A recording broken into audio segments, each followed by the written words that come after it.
بسم اللہ الرحمن الرحیم۔ Communication skill in the light of سیرہ میں اگر ہم یہ چاہتے ہیں کہ ہم اپنی کمیونیکیشن کو آپ نبی کریم صلی اللہ علیہ وسلم جیسا بنائیں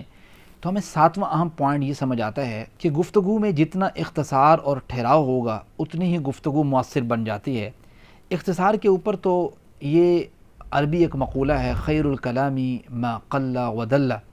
کہ کلام جتنا چھوٹا ہوگا اور کسی چیز پہ دلالت کرنے والا ہوگا تو وہ اتنا ایفیکٹو بن جاتا ہے۔ اور جو ٹھہراؤ کا جہاں تک تعلق ہے، آپ دیکھیں نبی کریم صلی اللہ علیہ وسلم کو قرآن کریم پڑھنے کا بھی جب کہا گیا سورہ مزمل چیپٹر 29 کے اندر، تو کہا گیا کہ وَرَتِّلِ الْقُرْآنَ تَرْتِيلًا، قرآن کو ٹھہر ٹھہر کے پڑھیں۔ ٹھہر ٹھہر کے نا ایک معاملہ سمجھ آتی ہے، اس میں جو مسئلے نظر آتی ہے وہ یہ ہے کہ آپ دیکھیں گے کہ جب انسان کوئی چیز کو ٹھہر ٹھہر کے سمجھاتا ہے، کلام کو واضح کرتا ہے، تو اس سے ایک بینیفٹ یہ حاصل ہوتا ہے کہ جو سامعین ہوتے ہیں، جو سننے والا ہوتا ہے، وہ کم از کم نمبر 1 تو وہ اس کلام کو ایگزیکیوٹ کر پاتا ہے، نمبر 2 وہ اپنے ساتھ کمپیئر کر پاتا ہے کہ یہ جو بات کی جا رہی ہے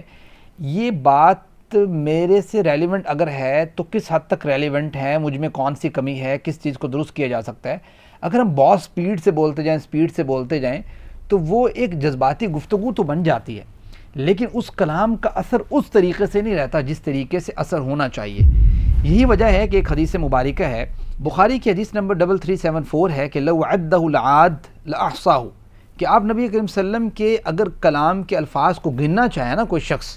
تو وہ آسانی کے ساتھ گن سکتا تھا۔ گویا کلام میں اتنا ٹھہراؤ ہوتا تھا آپ نبی کریم صلی اللہ علیہ وسلم کا، تو وہ ہمیں بھی ٹھہراؤ پیدا کرنے کی ضرورت ہے۔ بلکہ ایک حدیث مبارکہ اس کے اوپر مزید تفصیلاً جو بات کرتی ہے آپ نبی کریم صلی اللہ علیہ وسلم کے کلام کے اوپر، وہ میں آپ کے سامنے رکھ دیتا ہوں۔ حدیث کچھ یوں ہے کہ لا یتکلم فی غیر حاجت، کہ آپ نبی کریم صلی اللہ علیہ وسلم بغیر حاجت کے کلام نہیں کیا کرتے تھے۔ طویل السکت، آپ طویل ٹائم تک خاموش رہتے تھے۔ یفتتح الکلام ویختمہ باشجامہ، اچھے طریقے سے کلام کا ابتدا کرتے تھے اور اچھے طریقے سے اس کا اختتام کرتے تھے۔ ویتکلم بجوامع الکلم،